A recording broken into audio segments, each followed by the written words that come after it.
Tudo bem? Ô, professor Ivone, obrigado, hein, professor Ivone, por todo o apoio. Nossa coordenadora aí sempre presente, nos ajudando. Boa noite a todos, boa noite a todas. Então, para a gente não, né, para a gente aproveitar o nosso tempo, vamos dizer assim, vou colocar aqui a gravar e a gente já vai dar continuidade, vai dar início, né, à nossa aula aí. Então, acredito que esteja gravando. Estão me ouvindo? Todo mundo me ouve? Legal.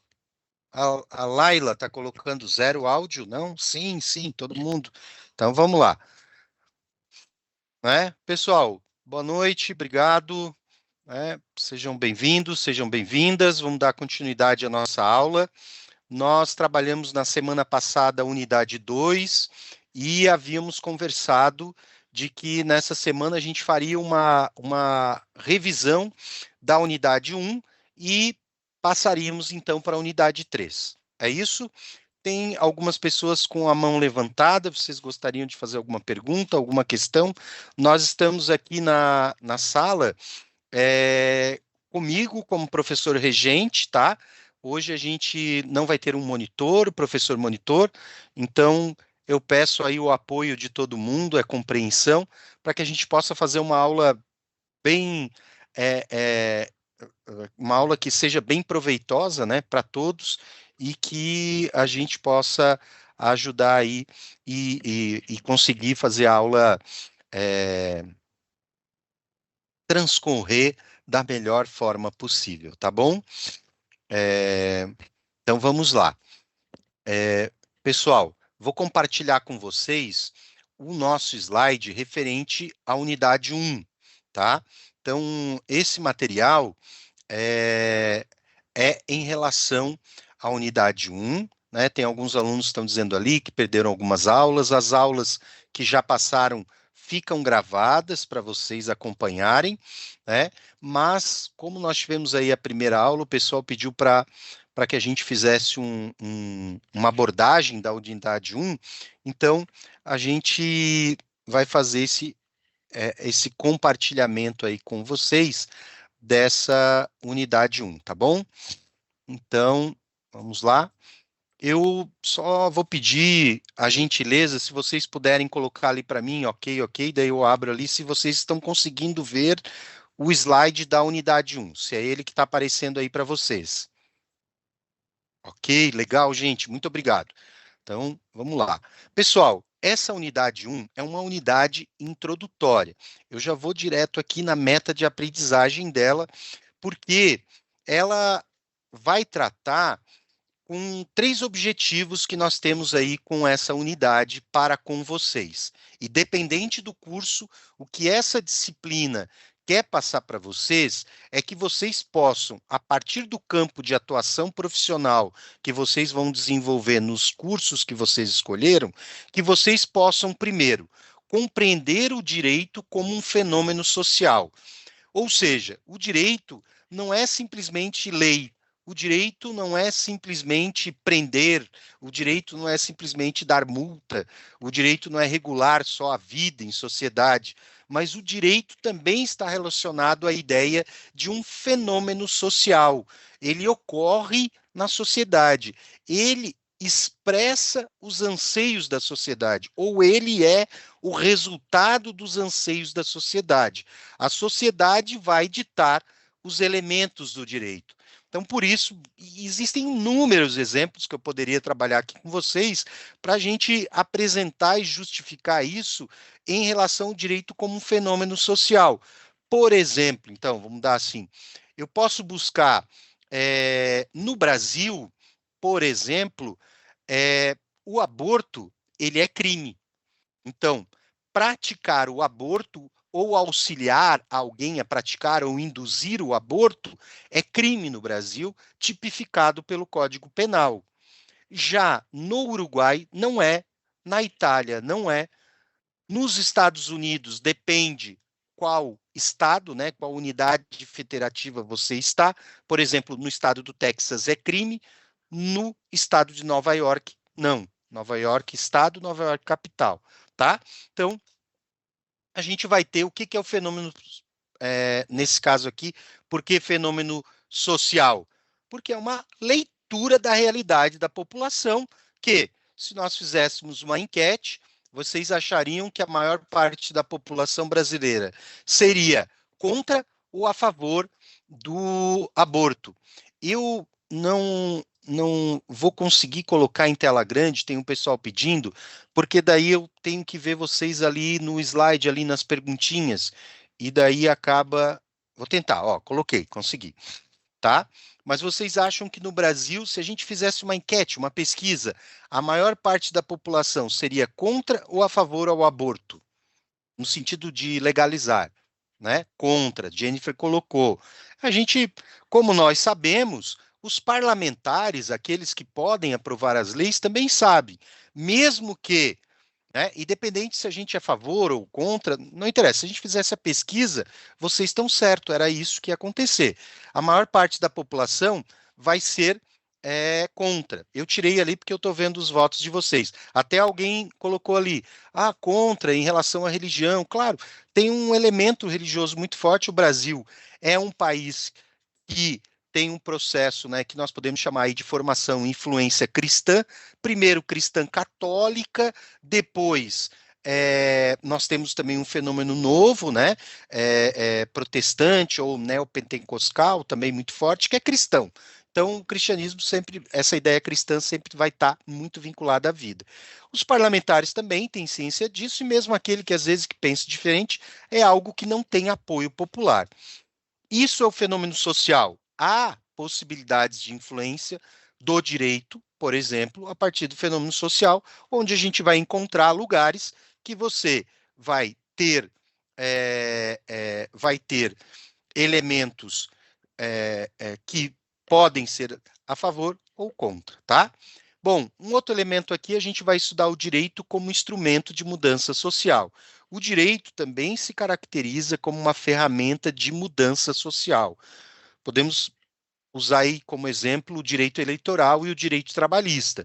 Saímos de um período, né, no qual as jornadas de trabalho, não havia 13º, férias, descanso semanal remunerado, previdência social, tudo isso reflexo de mudanças sociais, às vezes de forma mais tranquila, pacífica, às vezes por pressão social e também, em alguns momentos, até por grandes pressões, revoltas, algo nesse sentido. A lei eleitoral. Em 1934, é a primeira vez que nós temos uma Constituição brasileira que prevê o voto para as mulheres, por exemplo. Isso é mudança social. Entender a relação entre direito e convivência pacífica. O direito também se estabelece um elemento de convivência pacífica, né? Então, são questões aí que nós vamos buscar aqui como metas de aprendizagem para a nossa disciplina. Então, um direito, num conceito mais amplo, ele completo, vamos dizer assim, o direito ele é uma ciência, ele está compondo a área das ciências sociais aplicadas, ao nome, ciências sociais aplicadas. São aquelas ciências que tratam das questões sociais e que conseguem aplicar essas questões sociais num método científico. Então, o direito é uma ciência, porque senão nós nem necessitaríamos, né? Ele seria totalmente subjetivo, os juízes decidiriam do jeito que quisessem, os advogados atuariam do jeito que quisessem, cada um ia atuar do seu jeito e interpretaria qualquer um do seu jeito. Não, nós temos aí uma organização do direito. O direito, ele é uma ciência, então ele tem uma metodologia, uma forma de ser composto. Então, o direito é a ciência que estuda as normas de conduta. O que são normas de conduta? Aquelas normas que regulamentam o comportamento humano, o ato de fazer ou não fazer, a nossa conduta humana do dia a dia, que pode ser até o fato social, o comportamento coletivo, que vai regular a nossa vida em sociedade por meio de regras que buscam aí equilibrar os direitos individuais e o bem coletivo, garantindo sim que a gente tenha uma vida harmoniosa entre todos, evitando aí no caso, por exemplo, né, conflito armado, guerras, né, segurança jurídica. Esse é o papel do direito que a gente tem em sociedade. Então, o direito como fenômeno social, um pouco que eu já tracei aqui para vocês. O direito no cotidiano, por exemplo, olha só, em três etapas aí que a gente pode constatar da vida, no nascimento, né? O direito, ele já nos antecede até o nascimento. Por quê? Porque nós vamos ter o direito do nascituro, a relação do feto, quando eu falei lá do aborto, é um direito que vai estar vinculado a isso, o direito a alimentos, a pensão alimentícia, já quando a mulher está grávida, que não é um direito para ela, é um direito do feto. Nós temos aí também a sucessão hereditária, que é a questão de inventário, né, de os bens, então é resguardado até o nascimento. O nascimento é essa troca oxicarbônica que marca daí de vez, então, né, a pessoa física sujeita a direitos e deveres. Todas as relações da vida, até um sinistro de trânsito, é uma relação do cotidiano. A morte, mesmo após a morte, você vai ter regulando, né, o seu corpo. Por exemplo, vilipêndio de cadáver, né, não pode ocorrer, é crime no Código Penal.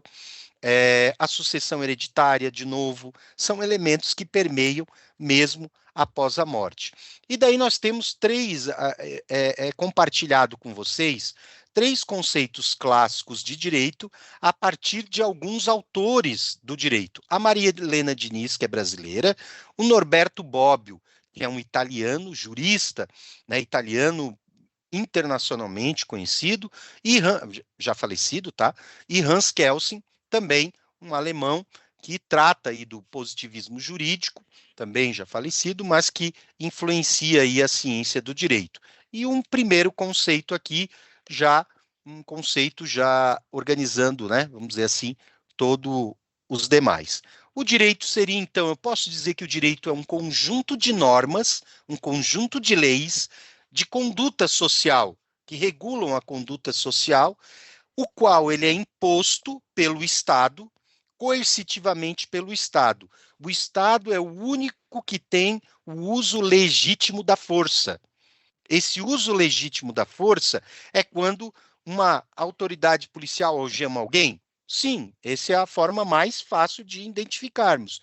Quando alguém é preso, tem a sua liberdade retirada, ele é privado da sua liberdade, ou quando a pessoa é intimada a ser testemunha, ou quando ela é convocada a ser júri num júri popular, ou quando você tem um bem penhorado pela justiça. Tudo isso são os atos coercitivos do Estado, porém, a partir do uso legítimo desses atos. Porque a partir do momento que o indivíduo está lá, foi contido pela autoridade policial, não representa mais perigo para ninguém, nem para o próprio policial, nem para a própria pessoa e a coletividade, e o policial agride aquela pessoa, aí não é mais uso legítimo da força, tá? O uso legítimo da força está colocado quando ele está dentro das regras da norma do direito, e isso só cabe ao Estado. A realização da segurança, segundo os critérios da justiça, então estão intrínsecos ao direito. A Maria Helena Diniz, ela vai definir o direito como um conjunto de normas que disciplinam a vida dos homens em sociedade com o objetivo de harmonizar os interesses individuais e coletivos mediante a aplicação de princípios de justiça. Olha que ela traz aí um elemento novo, né, uma ideia de princípios de justiça. Bobbio traz como conceito de direito o conjunto de normas imposto por uma autoridade que tem legitimidade para isso. Então, o Estado tem legitimidade porque o Estado é regulado por leis e que essas leis foram criadas por representantes do Estado eleitos pelo povo para regular a vida e sociedade. Para Kelsen, o direito é um sistema de normas que vai regular o comportamento humano por meio de sanção. Sanção é uma pena ou uma recompensa, por meio de punições ou recompensas. Esse é, para Kelsen, a leitura, né, do que seria direito. Deixa eu dar uma olhadinha aqui em vocês. Tem slide? Tem. Estou passando aqui, José, o slide, tá? Boa noite, professor. Estava sem energia na minha cidade, interior do Amazonas. Tá certo, Lacimira, seja bem-vinda aí. Está um temporal em vários lugares, aqui também. Boa noite, na minha cidade tem chuva, tá bom? Vamos lá, a aula vai ficar gravada, tá? Entra a questão, beleza, tá? A aula vai ficar gravada, fica à disposição também, tá, pessoal? O slide está sendo passado aqui na aula nossa aqui gravada. Bom, voltando ao nosso slide, vamos lá. Tem uma expressão romana, que é lá do período romano mesmo, que ligada à ideia do direito romano, lá do período do Império Romano, que trata que onde não há direito sem sociedade. Ou seja, não há como existir o direito se não houver a sociedade. Ubi jus bis societas. O direito não tem existência em si mesmo. Ele existe na sociedade e em função da sociedade. Então, a razão de ser do direito é regular a vida em sociedade, evitar, garantir uma vida harmoniosa, regras de convívio em sociedade, garantias, nós vamos ver, de direitos individuais das pessoas, de direitos intrínsecos à condição humana. Então, o direito é esse conjunto, um ordenamento jurídico que a gente viu aí na aula passada, de regras, normas, princípios que visam regular a conduta humana ou o próprio fato social. O que é o fato social? É o próprio movimento da sociedade, as mudanças sociais que ocorrem. Né? Um exemplo de situação nesse sentido, por exemplo, acho que eu usei na última aula, a questão da união homoafetiva, né, que são a união de pessoas do mesmo sexo.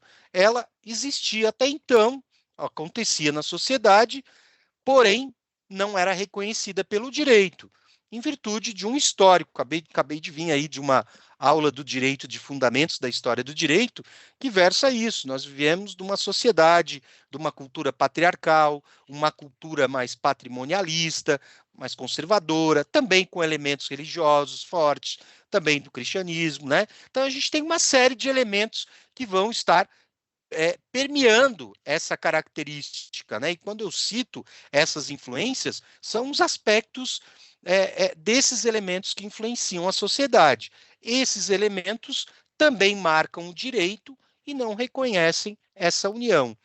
Ao não reconhecer, não quer dizer que ela não exista, ela está acontecendo e vai acontecendo, aí vai bater na porta do direito, com situações de nós vamos ter lá inúmeras situações, com essas pessoas estavam vivendo juntas, e daí às vezes uma falecia, como é que ficava a questão previdenciária? Tinha direito ou não à pensão por morte? Às vezes se separavam. E a questão dos bens? Mas o bem estava no nome de uma só pessoa, mas elas compraram juntas, na constância da união. Então, toda essa pressão, o parlamento brasileiro, o Congresso Nacional, não deliberava. Coube, então, a uma judicialização, o judiciário foi provocado por meio de uma ação, que inclusive é de Santa Catarina, essa ação inicial, né, de uma magistrada com uma servidora que buscavam reconhecer essa união delas, de décadas. E o STF, né, acabou julgando no campo da constitucionalidade, reconhecendo essa união, então isso passou a ter força de lei. Então, estou citando esse como um dos exemplos que pode acontecer nesse sentido em relação ao direito à sociedade e ao fato social presente na sociedade, que muitas vezes pode impulsionar o direito. Bom, como é que a gente pode considerar, então, a origem do direito na sociedade? Ele pode ser, né, essa origem do direito, ela se dá pela consciência da norma, o reconhecimento do valor das normas consuetudinárias. O que são normas consuetudinárias? O costume. Então, por exemplo, vamos voltar aí ao exemplo da união homoafetiva, né? O Código Civil Brasileiro é de 1916, o anterior, desse de 2002.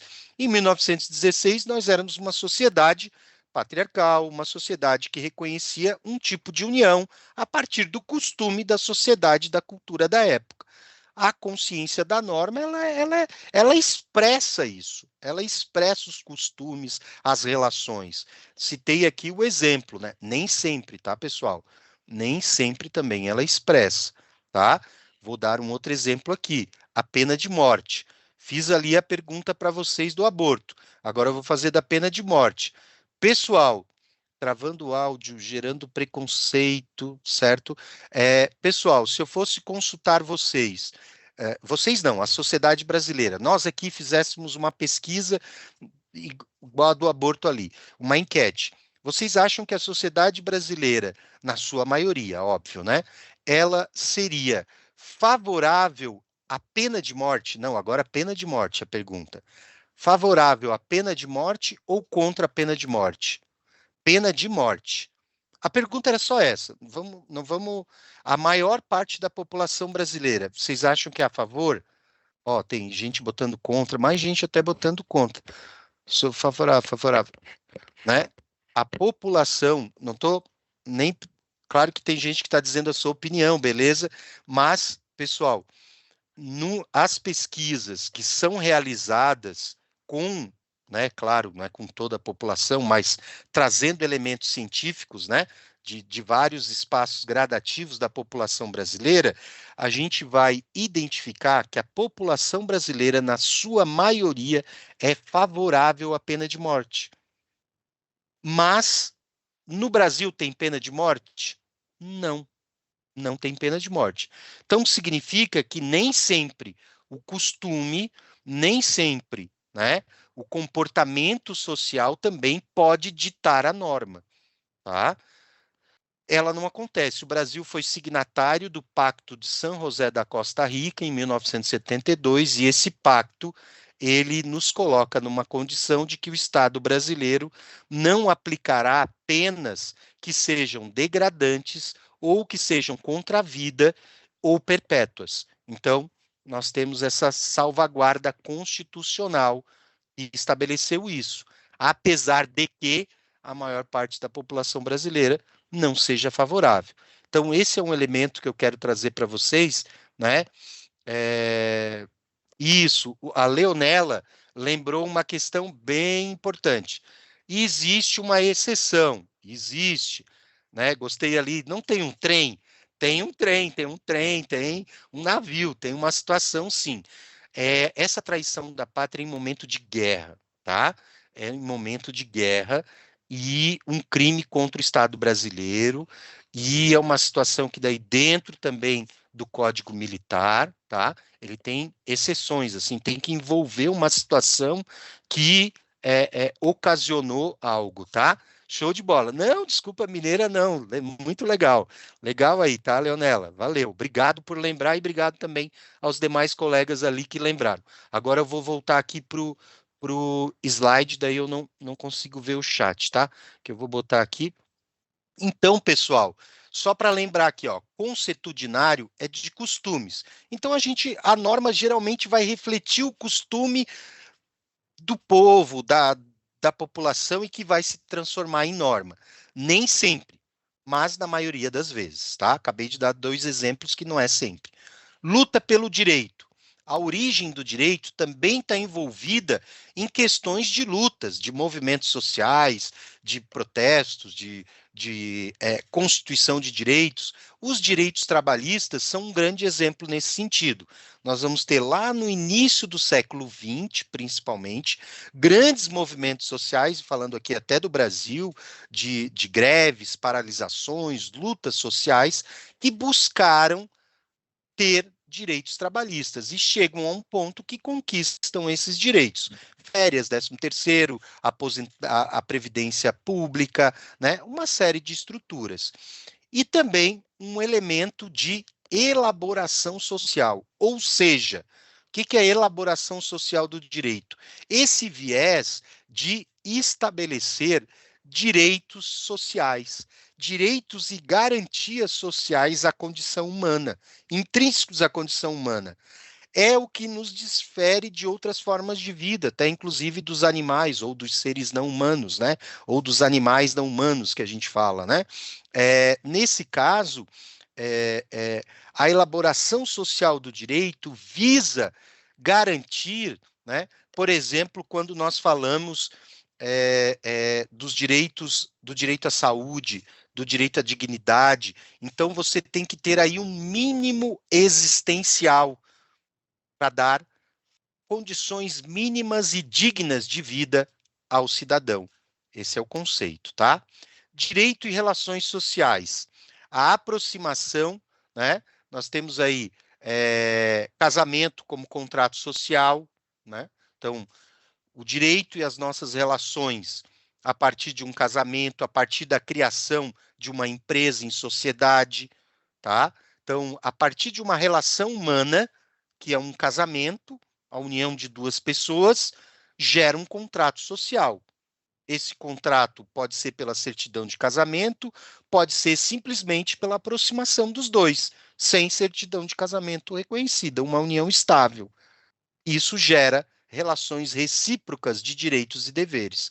O afastamento gera um litígio, um divórcio. As consequências, uma pensão, guarda, divisão dos bens e tantas outras coisas mais que podem estar intrínsecas a essa relação.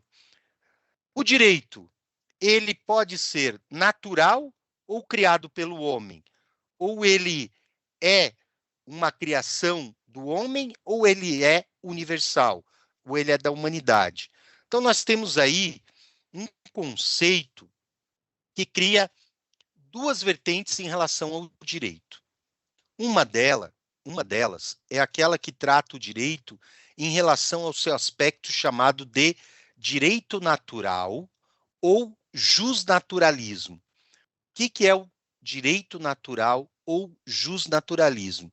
O direito natural é aquele que estabelece princípios que são universais e imutáveis e estão ligados à nossa condição humana.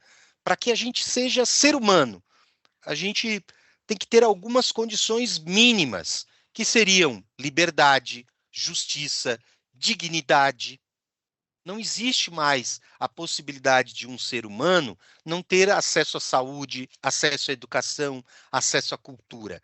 Esses são elementos que são considerados agora intrínsecos à sua condição humana. Você não pode receber uma abordagem violenta se você nada o fez para merecer essa abordagem.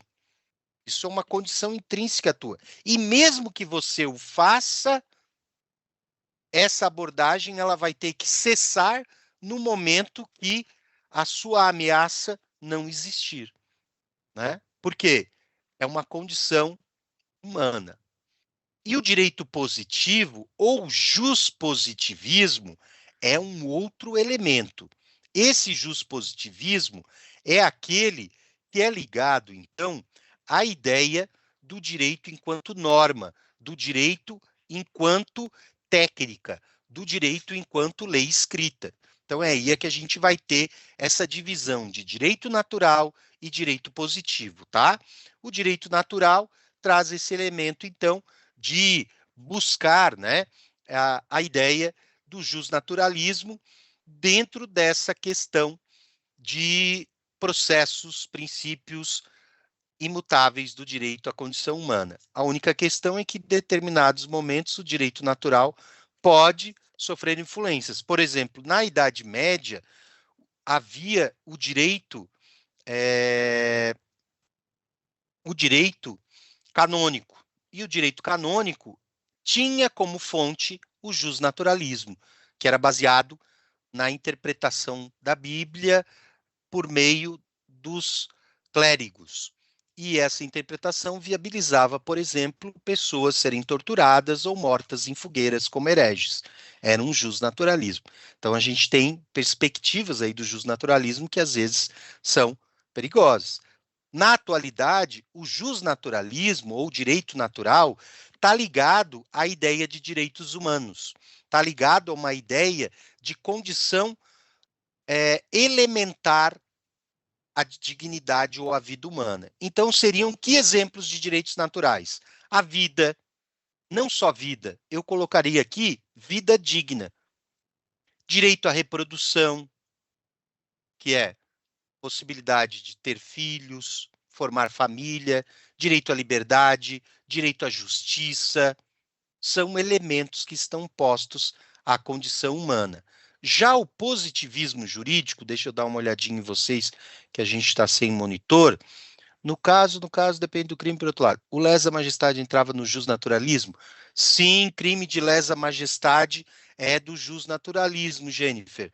Né? Lesa majestade é um crime considerado, né?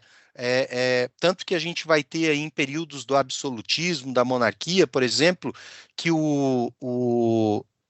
quando era cometido crime de homicídio contra o pai, era considerado um crime de lesa majestade, porque o pai, naquele momento, naquela sociedade, era a figura maior daquela família, então tinha que ser punido com a pena máxima, que era a perda da vida, tá? Um outro elemento aqui, vamos voltar aqui bem rapidinho, para a gente não perder o tempo aqui para a unidade 3, né? O positivismo jurídico, ele já vai trabalhar com a ideia, né, de que o direito, ele está integrado num ordenamento jurídico, num sistema jurídico, e que esse sistema jurídico vai ter normas, vai ter princípios, vai ter regras, vai ter regulamentos, e deve ser seguido ipsilíteres, como está posto. Ou seja, não deve estar eivado de influências. Então, o positivismo jurídico, ele se coloca muito contrário à ideia do direito natural. Ele não aceita direito natural. No nosso caso, na atualidade, professor, então, se nós olharmos a Constituição, no artigo 5º, por exemplo, da Constituição, o 6º e o 7º, nós vamos identificar lá a positivação de direitos naturais. Determinados direitos fundamentais, direitos intrínsecos à condição humana, vão estar lá em forma de norma. Então, eles foram positivados. Mas, independente de serem positivados, eles têm essa premissa também de direito natural.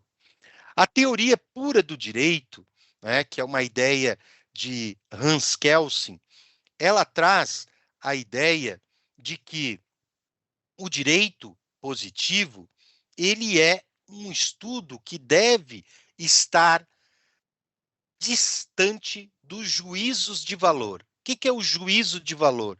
É a emissão da nossa vontade, do nosso subjetivismo, até da nossa opinião.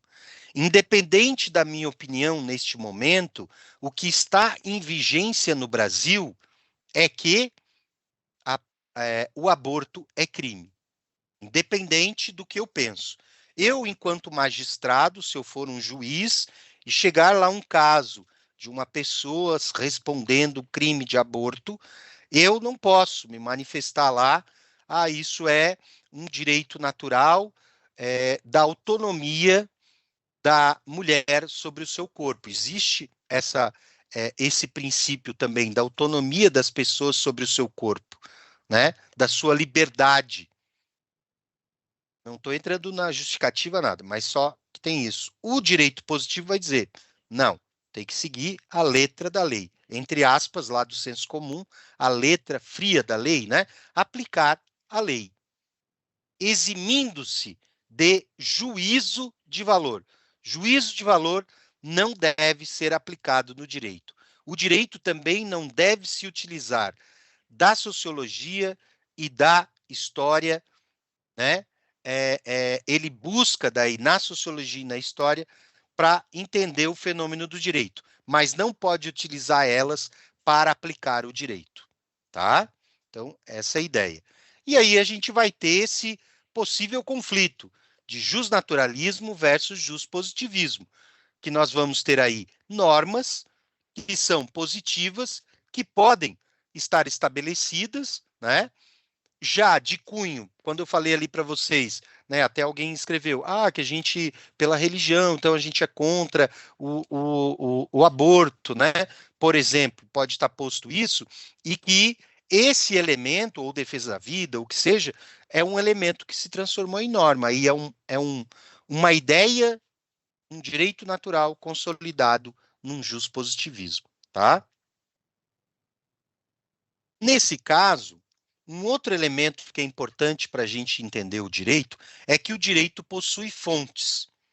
Para a aplicação dele, né, o magistrado ele deve buscar as fontes do direito. Nós temos fontes primárias e fontes secundárias. As primárias é a fonte formal, a fonte material, imediata e direta. A mais clássica fonte primária do direito brasileiro é a lei. Os costumes. No direito brasileiro, o costume, né? Está aqui, ó, em vermelho, atenção, ele está aqui uma fonte primária, mas no Brasil ele não figura como tal. Pode ser para influenciar a constituição de normas, mas ele é uma fonte secundária, por isso que está em vermelho. Nos países que tiveram processo de colonização, conquista de território da Inglaterra, eles vão ter um sistema jurídico baseado nos costumes, o consuetudinário, que se baseou no precedente judicial. A origem do nosso sistema jurídico é do direito romano, que é da lei escrita. Então, por isso que a gente vai ter presente. Porém, os costumes com o precedente judicial, com as decisões da Suprema Corte, do Supremo Tribunal Federal, vão estar presentes também, mas a lei é a principal fonte, a lei escrita do direito brasileiro. Fontes secundárias, a doutrina. O que é a doutrina? Né? As pesquisas, os livros, as pesquisas dos juristas que vão criando teses e vão convencendo o direito. O direito ele é muito dinâmico. A jurisprudência são as decisões dos tribunais de forma reiterada. A analogia, comparação, princípios gerais do direito, equidade, são elementos que impactam aí, né, a formação do direito, são fontes do direito, tá? E isso, que legal, gente. Common Law, a Adriana colocou, perfeito. E o nosso é o Civil Law, show de bola. Então vamos lá. Aqui nós temos, então, a hierarquia das normas jurídicas. Como é que elas estão constituídas? As normas jurídicas no Brasil, elas têm uma hierarquia, né?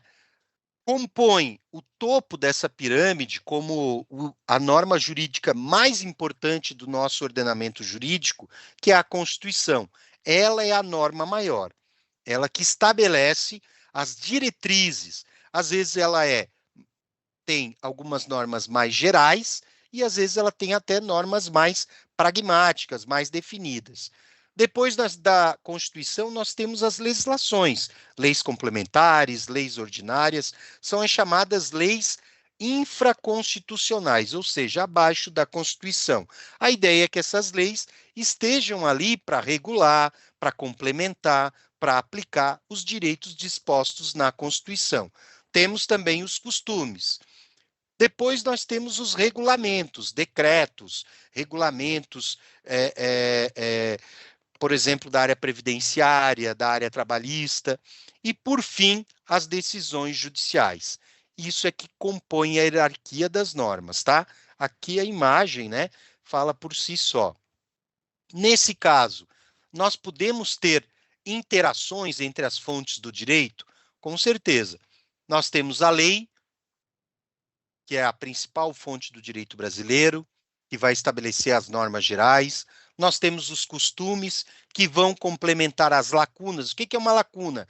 Um vazio da lei, um espaço ali da lei, que você não consegue encaixar bem aquela conduta, aquele fato social, o costume pode auxiliar nisso.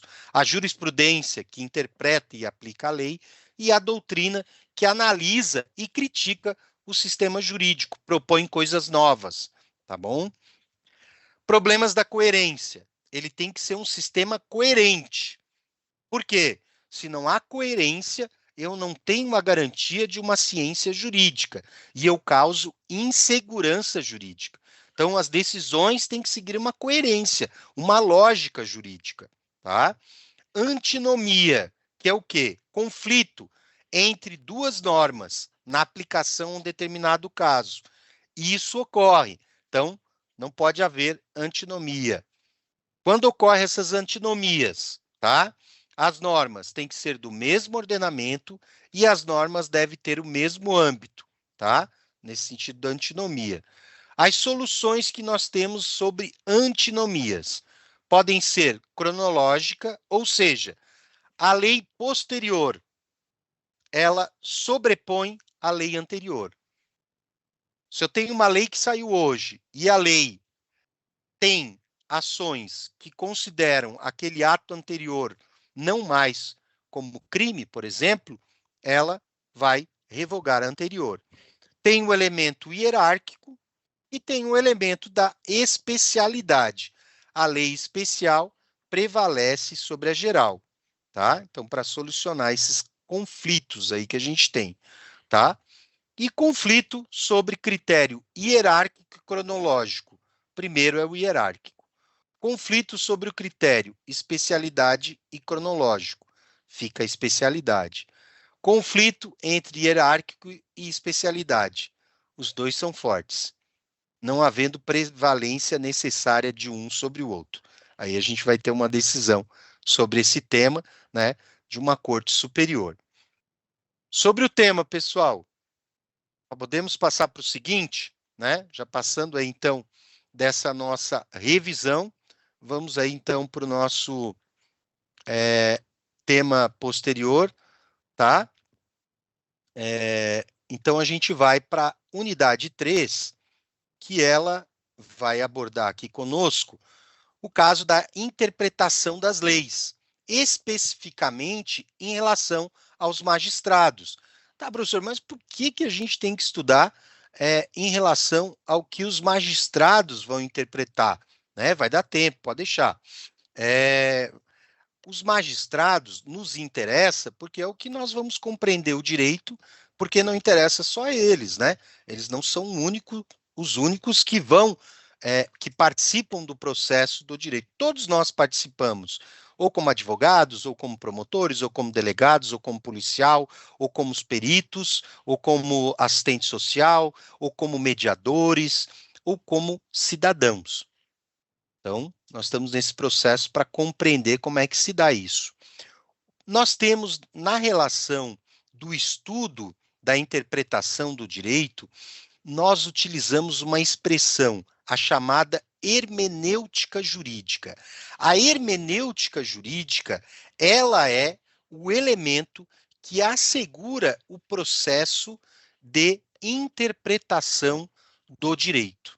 Como que ele deve ser interpretado para garantir uma decisão coerente? Porque nós temos que aqui, pessoal, garantir a coerência das decisões, para que elas deem o quê? Uma segurança jurídica.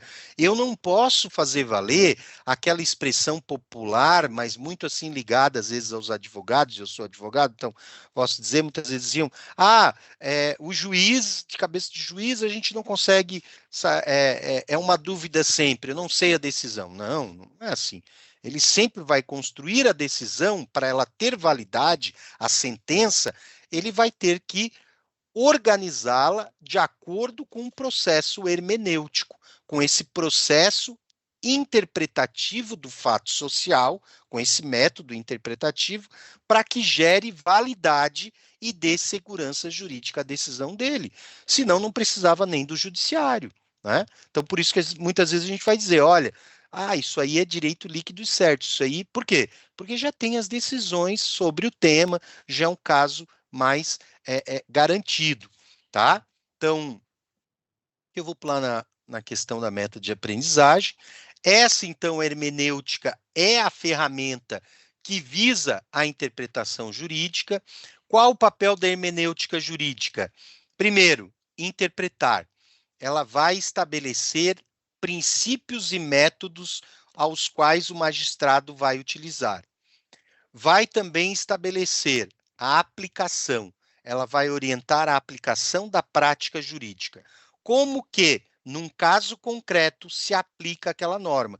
Por isso que muitas vezes, né, a gente tem aí, por exemplo, o curso de perícia, que citei, tem também, eu acho que está aqui presente o curso de assistente social, muitas vezes se solicita, o juiz solicita uma perícia de um assistente social sobre um determinado caso, um laudo.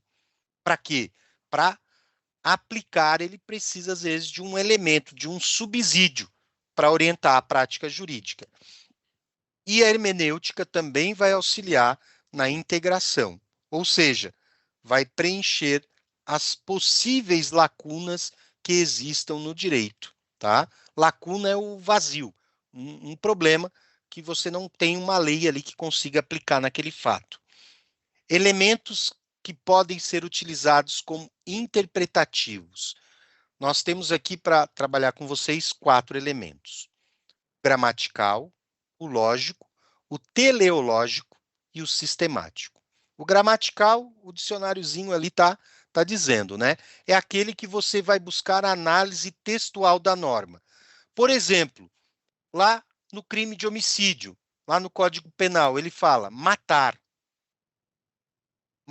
alguém, né? Ou vou utilizar o... Então, aí o de homicídio matar. E tem o de latrocínio, que é roubo mediante homicídio. Ah, não é duas coisas? Não é roubo e homicídio? Não, é latrocínio. Isso é análise textual da norma. É igual também a diferença entre furto e roubo. O Código Penal diz que furto é você subtrair coisa alheia, que não é sua, coisa alheia, sem o uso da violência. E essa violência pode ser física, moral, coagida ou não, né? Então você não utilizou violência, subtraiu lá, a pessoa foi lá, pegou da bolsa sem ninguém ver, pegou da casa da pessoa quando não tinha ninguém em casa. Agora o roubo. O roubo é subtrair coisa alheia mediante o uso da violência. Então, é uma análise gramatical. O comportamento teve violência na hora do furto? Teve, então não é furto, é roubo. Isso é o elemento interpretativo gramatical. É aplicar o texto da lei. Está muito claro lá, o Arnaldo César Coelho, né, falava lá, é claro, a regra é clara, né? Tá, o texto da norma não deixa margem à interpretação. A interpretação lógica é aquela que estabelece conexão entre palavras e frases. Ou seja, uma situação de conexão é aquela que eu vou buscar uma condição de que, nesses casos, eu vou utilizar, por exemplo, vou usar do Código Penal de novo, o estelionato, né? Ah, aconteceu o estelionato. O estelionato tem uma forma de ser. Agora eu começo a ter um crime pela internet, totalmente diferente. Mas eu consigo, pela conexão de palavras, pela forma que foi feito, a pessoa foi induzida ao erro, foi enganada. Eu preciso de uma nova forma nesse sentido? Não. Eu posso aplicar ali o estelionato para para aquele ato enganoso que a pessoa utilizou pela internet, pelo telefone, e configurar também como um estelionato. Uma interpretação lógica, tá? A sistemática, olha só, a sistemática traz aqui um diagrama assim hierárquico. Então ele já mostra que a interpretação ela tem que seguir a hierarquia das leis, a hierarquia até do ordenamento jurídico. Então ele tem que ter uma lógica sistemática. Eu tenho que buscar lá a norma maior para ir trazendo ela até o direito. Por exemplo, né, a questão de medicamentos de alto custo. Então, aquele medicamento não é fornecido na lista do Sistema Único de Saúde. Mas o médico disse: olha, para esse padrão, para essa doença que essa pessoa tem que ser esse medicamento, mas ele não está disposto no SUS, ele é de alto custo. Então, você vai buscar lá, né, para convencer o juiz, por isso é importante saber da norma, e o juiz, se for favorável, vai decidir a partir do método sistemático. Ele vai dizer, olha, a Constituição diz que é garantido a todo brasileiro o direito à vida. Todo brasileiro ou todo aquele que esteja no território nacional, tá? Porque a nossa Constituição também garante àquele que esteja aqui no território esses direitos. Então, o direito à saúde é o direito maior. Então, eu trouxe lá, olha, a Constituição fala em direito à saúde no artigo 5º, fala de vida digna. Como que ele pode ter uma vida digna se não tem um medicamento adequado e é de alto custo? E vou trazendo todas as leis até o decreto do SUS, que não colocou aquele remédio. Então, esse é o sistemático. Vou trazendo sistematicamente todas as leis que podem ser, na sua hierarquia, leis ou jurisprudência, que possam auxiliar ali naquela decisão. E por fim, pessoal, nós temos aí o teleológico. O teleológico é um tipo de elemento interpretativo que busca a finalidade social da norma. Um exemplo é da pensão alimentícia, né? A pensão alimentícia, depois que ela passou pela mudança do Código Civil de 2002, que é o código que está vigente até hoje, esse Código Civil estabeleceu que a questão de alimentos, né, ela está relacionada ao binômio possibilidade, necessidade. Ou seja, a possibilidade daquele que vai pagar a pensão, então, dentro das possibilidades dele, ele também não pode ser levado a uma condição de nem poder se prover, e, ao mesmo tempo, a necessidade daquele que está pedindo a pensão. Na época lá que eu comecei a advogar, lá em 2003, né? A gente, há pouco tempo atrás, ainda foi em 2003, ainda peguei um período de uma leitura, já era uma transição, já eu estava nessa transição, de que havia uma prática de, a partir da pessoa ter 18 anos, não concedia mais pensão, tinha uma prática, assim. E foi se avaliando, as pessoas foram pedindo, por isso que o direito é dinâmico, ele é vivo, foram pedindo em ações judiciais e dizendo assim, olha, mas essa pessoa não saiu de casa, ela tem 18 anos, ela não saiu de casa, está aqui, eu que mantenho ela, e ela necessita de mim, agora ela está fazendo faculdade, e ela precisa de ajuda na faculdade, eu estou ajudando, então eu preciso também que ela receba pensão, ou do pai, ou da mãe, que seja. Daí foi se analisar a finalidade social da norma e foi se dizer assim, olha, não varia mais com questão de idade, varia com a necessidade. E ali havia necessidade. Então, e também se viu, né, que a característica dos filhos, no geral, né, acabam ficando mais tempo e com mais necessidade dos pais ali na questão econômica. Então, a finalidade social é essa, é buscar para além do que a norma estabelece, mas qual o fim? Qual era o objetivo dela?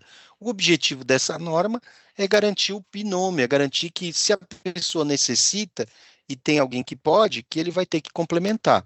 É essa a ideia. Deixa eu dar uma olhadinha em vocês aí, aqui. Nossa, tem um monte de coisa aqui. No caso, eu conheço uma história. Não, aqui não foi falado, caso faltasse a entrega de alguma documentação, poderia vetar a aula. Não aceito levar menos 7, porque o professor está explicando bem. Ah, legal. Ó, legal, um monte de gente me ajudando ali com os artigos, furto e roubo, show de bola. Pessoal, me desculpa estar fazendo assim, lendo rápido, tá? Que daí eu tô sem o mediador. No caso, eu conheço uma história de que o pai ficou com a filha e a mãe ficou com o filho. Só que o pai paga a pensão de tudo. Nesse caso, ele tem o direito de colocar a mãe na justiça para ela pagar a pensão da filha pelo fato de estar com ele, né? Sim, teria. Em tese, tá? Quem que estava me falando isso? A Nayana, desculpa. Nayana, desde que ela possua a possibilidade de pagar a pensão, né? Vamos dizer assim, ela tem e ele também a necessidade, mas em tese sim é devido, tá? A ambos, né? Ambos vão ser devidos à questão da pensão. No caso, eu conheço a história do pai que ficou, tirou minha dúvida, prof, tira minha dúvida. Paridade conjugal, né? Então a gente pode ter, Nayana, essa situação sim, tá? Depois eu vou passar mais para o final aí as perguntas, só passando rapidinho aqui para a gente conseguir venceu os nossos slides. Então, pessoal, nós temos aqui um outro elemento que consta aí no nosso material para a gente abordar, que é a interpretação constitucional das normas, tá? Ou seja, eu tenho que ter uma visão em relação à norma jurídica que ela deve apresentar uma harmonização com o texto constitucional, né? A norma não pode estar em desacordo com o texto constitucional. A norma, ela tem que ter o princípio da máxima efetividade, ou seja, a preferência por uma interpretação que vá gerar a maior eficácia. Por isso que o teu exemplo, Nayana, sim, a gente precisaria de mais elementos, conhecer a realidade do fato, para então buscar a aplicação mais eficaz dessa decisão. Às vezes pode ser que, né, vamos dizer assim, um, um exemplo de uma mãe que tem uma condição, né, econômica gigantesca, uma empresária de grande sucesso, herdeira, com grande patrimônio. Então, além de ela ter o que ela conquistou, ela ainda tem heranças, herdou muita coisa, tem um grande patrimônio. Ela se divorciou. O ex-marido tem muito menos condições que ela, infinitamente menos. Ela se encontra numa condição milionária. Ele é uma, vamos colocar aí, classe média. E eles têm um filho só. O filho está sob a guarda dela. Ele deve pensão a ela? Sim, porque é uma responsabilidade dele, mesmo ela tendo a total possibilidade.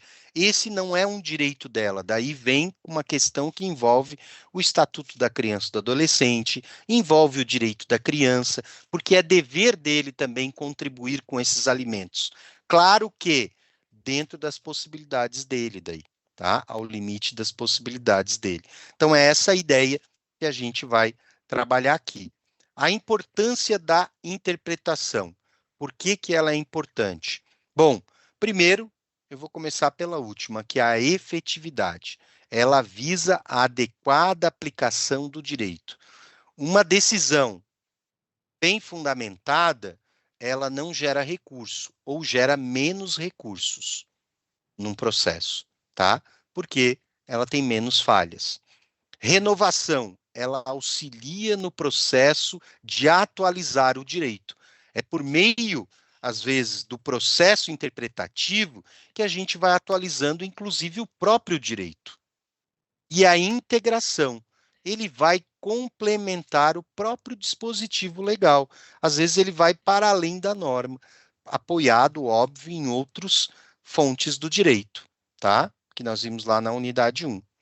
Bom, a hermenêutica, então, é esse estudo dos métodos e princípios utilizados para interpretar as normas jurídicas.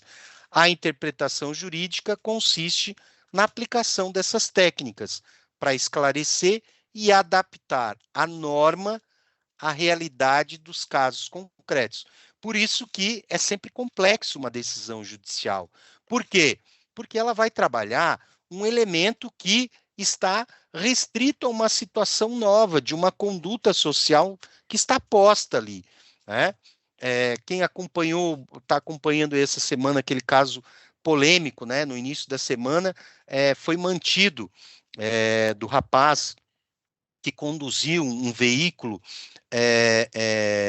de alto luxo, né? Com uma velocidade de 210, parece, quilômetros por hora, sei lá, era um Porsche, e acaba atingindo um veículo de uma pessoa que estava trabalhando, um Uber, e acaba destruindo aquele veículo, o cara morre, né, com um acidente, e essa pessoa que estava conduzindo o veículo, além de estar numa altíssima velocidade, estava embriagada, né, então ele está preso, e ele fez um pedido de habeas corpus, que é um pedido de tentativa de responder o processo em liberdade, dizendo que aquela prisão é arbitrária, que ele tem trabalho fixo, residência, ele não vai se evadir, ele não cometeu o crime, assim, com um elemento, vamos dizer assim, premeditado e tal. Bom, quando, pessoal, eu estudei o direito lá em 1999, o direito penal que eu estudei foi em 99, 98, Quando a gente falar assim, conduzir, quem atropelou alguém ou bateu o carro embriagado e a pessoa veio a falecer, o outro, jamais poderia ser considerado um homicídio. Por quê? Porque aquela pessoa não estava, a interpretação que se tinha é que aquela pessoa não estava conduzindo o veículo, mesmo que embriagada, ela não sentou, pegou o volante e disse assim: eu vou dirigir a 210 por hora agora e vou pegar aquele carro do fulano de tal e vou matá-lo. Porque se aplicava a interpretação gramatical. No entanto, a sociedade brasileira ela vai mudando, ela muta, né? E o que que se viu na sociedade brasileira? A gente viu que a sociedade brasileira, hoje, o que nós chamamos de pessoa média ou homem médio, o cidadão médio. O que que é o cidadão médio? É aquele cidadão que não precisa ter nenhum tipo de formação oficial, acadêmica, escolar. Se eu perguntasse para vocês, ou a gente perguntasse aí para a sociedade brasileira toda, que se você beber, vou beber aqui a água, tá? Se você beber e conduzir um veículo, isso é perigoso? Isso é errado? Isso não vai dar certo porque a bebida tira as tuas habilidades, as tuas respostas? Todo mundo está colocando, a Nayana colocou, com certeza. A Jennifer já até trouxe o segredo, mas ele assumiu o risco. A Leonela ali, ó, sim, sim, Edna, Andressa, sim. Sim, gente, isso já é no direito, nós falamos assim, isso é público e notório. Já está colocado, ele faz parte da consciência do cidadão comum. Não interessa mais a tua formação. Tu sabe que bebida e conduzir um veículo automotor não pode estar junto. Aí foi como foi colocado ali pela colega. Hoje a interpretação é o quê? Ele vai responder por homicídio e por um júri popular, porque ao conduzir o veículo embriagado, ele assumiu o risco. Porque hoje já é dito que se você for conduzir um veículo automotor embriagado, você tem grande probabilidade de causar, né, graves danos à vida de outras pessoas e à sua própria. Então, isso é o que nós chamamos a interpretação do direito nesse aspecto de que ela vai acompanhar a realidade dos fatos, né? E a atualidade também da sociedade, tá? Ela vai buscar esse elemento, tá? Aqui é um exemplo de que é o mesmo que um outro tipo de exemplo que é em relação ao direito do consumidor, mas é o que eu estou falando aqui. E um outro ponto agora da nossa disciplina aqui, para além da hermenêutica jurídica, agora ela fala de relação jurídica. A relação jurídica é esse vínculo que se estabelece do direito entre uma pessoa ou um grupo e que vai estabelecendo entre eles, então, direitos e deveres. Nessa relação jurídica pode ser um negócio jurídico, que é uma situação de compra e venda, por exemplo, compra e venda de um produto, compra e venda de um imóvel, pode ser prestação de serviço, né? Por exemplo, vocês para com a Uniaselv têm uma prestação de serviço que está sendo oferecida, pode ser uma relação jurídica decorrente de uma união estável, de um casamento, e assim vai. Essa relação jurídica, ela é decorrente de uma relação social. E por meio dela, ela vai estabelecer, quando ela é no âmbito individual, ela vai estabelecer o que nós chamamos de direito privado. E ela é composta por um sujeito ativo e um sujeito passivo. Esse ativo pode ser, né, um indivíduo ou a sociedade, e o passivo a mesma coisa, o indivíduo ou a sociedade. Quando eu falei para vocês, né, em relação da prestação de serviço, pode ser vocês, enquanto indivíduo, sujeito ativo, credor da prestação de serviço, estão pagando por uma prestação de serviço. Sujeito passivo é uma empresa que está prestando o serviço, né? Então, ou pode ser dois indivíduos, e assim vai.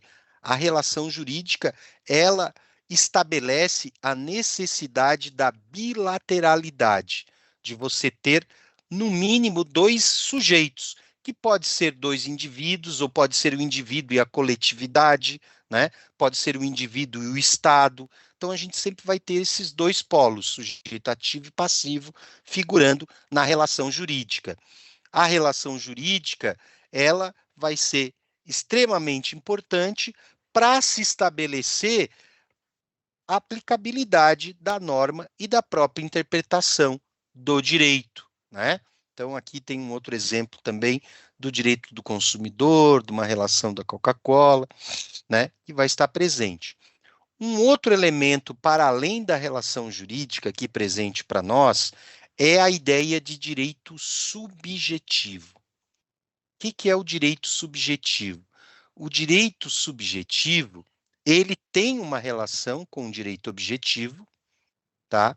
Só que o direito subjetivo é aquele que está intrínseco aí, né, à sua condição humana inicial, que é o ato, por exemplo, eu tenho direito subjetivo e posso não estar utilizando ele, vocês também. O meu direito de ir e vir, o direito à liberdade, ou o direito ao devido processo legal, por exemplo, né? Todos têm o direito ao devido processo legal, mas eu não estou sendo processado agora, no momento, graças a Deus. Então, significa que, né, eu tenho esse direito subjetivo ao devido processo legal, subjetivo, né? Só que não estou utilizando ele no momento. A forma desse direito, né, deixar de ser abstrato é quando eu vou buscar lá na lei, como é que é o devido processo legal, lá no direito processual. Eu tenho direito subjetivo também à presunção de inocência. Então, isso são elementos subjetivos do direito que você pode ou não estar utilizando. Nessa classificação dos direitos subjetivos, nós vamos ter o direito público e o direito privado, o direito patrimonial e o não patrimonial. O que é o direito público, né? A pessoa de direito público em relação ao direito subjetivo. Quando eu estou falando de direito subjetivo no campo público, o sujeito passivo é o direito público. Aqui cabe o direito penal, o direito constitucional, o direito administrativo, o direito do trabalho. E no âmbito privado, o sujeito passivo é o direito privado, o direito civil, que casamento, divórcio, alimentos, o direito de família, contratos, né, são elementos do direito privado. O elemento patrimonial do direito subjetivo é algo que tem um valor econômico apreciável. Então, a partir de um sinistro de trânsito, de um acidente de trânsito, você vai lá, faz 3 orçamentos e diz: olha, o prejuízo do meu carro está aqui, foi R$ 3.500. É R$ 3.500 para colocar de peças e mão de obra. Tem a nota ali. Ele é tangível, né? A gente consegue quantificá-lo. E o não patrimonial é aquele que está relacionado à natureza moral. Ele não é tangível, eu não consigo colocar um valor sobre ele, né? Ou se colocar esse valor é subjetivo, porque é difícil de mensurá-lo, né? Eu não consigo calcular, né? Um dano moral, por exemplo, de um processo que avalia uma pessoa perdeu a visão de um olho em virtude de um erro médico. Aí vai ter uma ação judicial sobre isso, tal. Aí lá no momento da sentença, o advogado pediu, se comprovou que houve o erro médico, então a pessoa vai ter direito aos danos patrimoniais, que seriam, ele vai ter que passar por uma outra cirurgia de reconstituição, ele vai ter que utilizar um olho de vidro, ou, né, uma prótese, né, desculpa o nome correto, uma prótese, né, ocular, tudo isso aí é quantificável, eu consigo, remédios, óculos, tudo isso aí eu consigo dizer quanto que a pessoa vai ter que pagar na indenização. Agora, o dano moral dessa perda desse olho, né? Como que eu vou quantificar? Aí ele vai ficar num valor, né, a ser desenvolvido pelas partes do que significa a perda desse olho para ele, tá?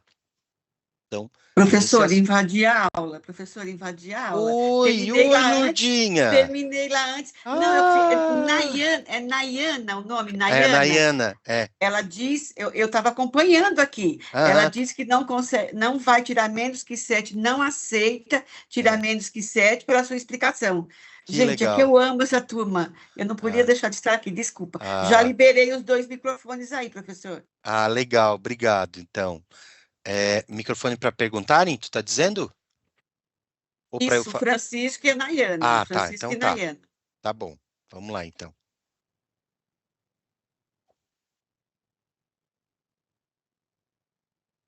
É que eu não consigo ficar longe de vocês, vocês entenderam, né, gente? Microfones estão liberados, pessoal, podem falar, por favor. Boa noite. Boa noite. Lourdinha, era só por causa, eu não estava conseguindo entrar antes da aula, estava tendo problema na plataforma, tá bom? Era só isso mesmo, tá? Mas então manda a aula, Deus abençoe. Ai, graças a Deus, que bênção, mas eu sei disso. Eu já vi que vocês gostaram do compilado que o senhor fez. Eu quero falar, viu?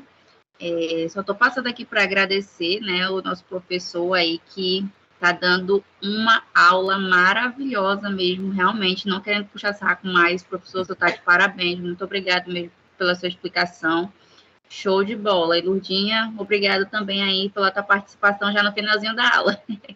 Desculpe, mas eu estava em outra sala. Imagina, eu amo vocês, gente. Tá, vamos brigadão lá. aí, Nayana. Obrigado, tá, Nayana? E agradeço também a tua participação ali, as colocações, ela participou bastante, Lourdinha, ali ajudando, como outros alunos também participaram, né? Obrigado, gente. Professor, mas eu estava, como vai chegando para mim a coisa da aula, eu vi a participação, eu até escrevi lá alguma coisa, mas ninguém sabia que era eu, mas eu estava na outra aula, na verdade. Gente, é quando a gente simpatiza com uma turma, né, professor, não adianta, eles são muito participativos, então não tem como.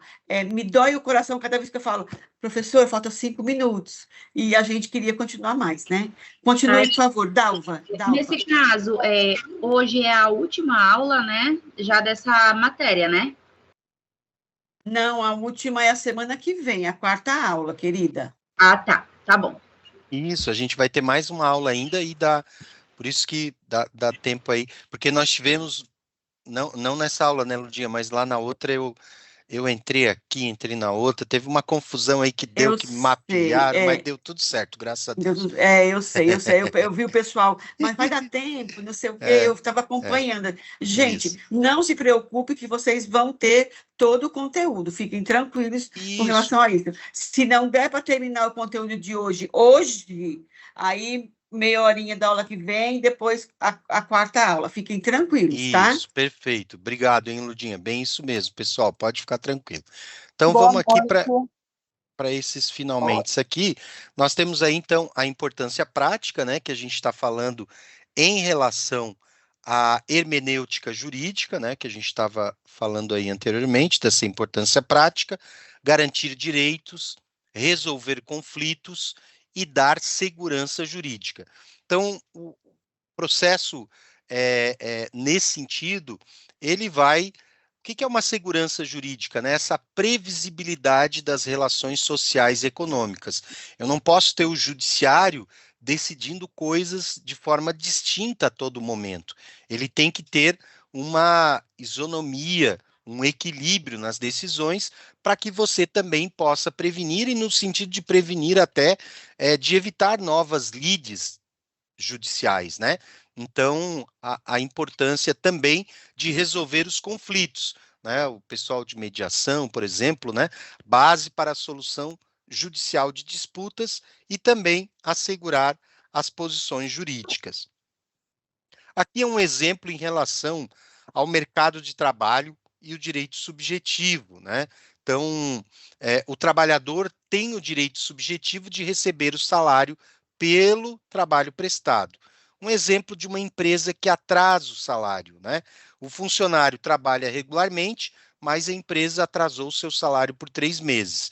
Nesse caso, o trabalhador não tem apenas o direito no papel, ele pode exigir na prática, né?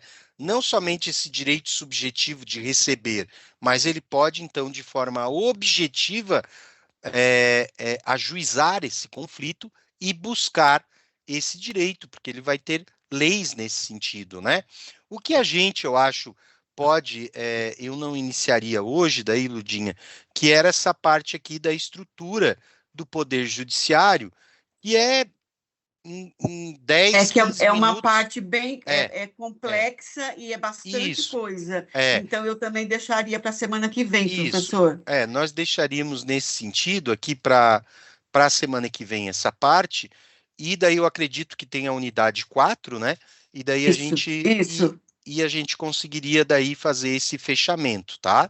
Nossa. Então, por hoje seria nesse sentido, né? Eu quero agradecer aí novamente a Lurdinha, ela muito preocupada, me passou uma mensagem, orientações, que ela não estaria na sala, e pediu por vocês, né? Ela pediu, unidade 1, professor, não esqueça aí da unidade 1.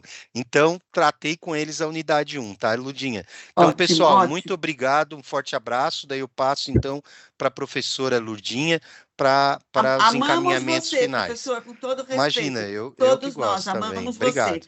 Eu amo essa turma. Pessoal, eu acho que os recados são os mesmos, para vocês não esquecerem das provinhas que já estão aí, tá? Muito importante. Importantíssimo, a trilha de aprendizagem, por favor. Trilha, vídeo, livro, vocês têm tudo lá, gente. Então, para vir para cá, para a sala de aula, o doutor Daniel tirar as dúvidas que vocês têm, as dúvidas maiores. A trilha é importante, por favor, tá bom? Um bom final de semana, agora sextou mesmo, né, professor? Professor, muito agradecida. Orgulho em tê-los conosco. Tati, obrigada, Tatiane. Ela escreve, Lurdinha, você é demais. Obrigada mesmo, Obrigado, gente. então. Boa noite, pessoal. Abraço, Lurdinha. Somos um time, não esqueça. Um abraço grande, professor.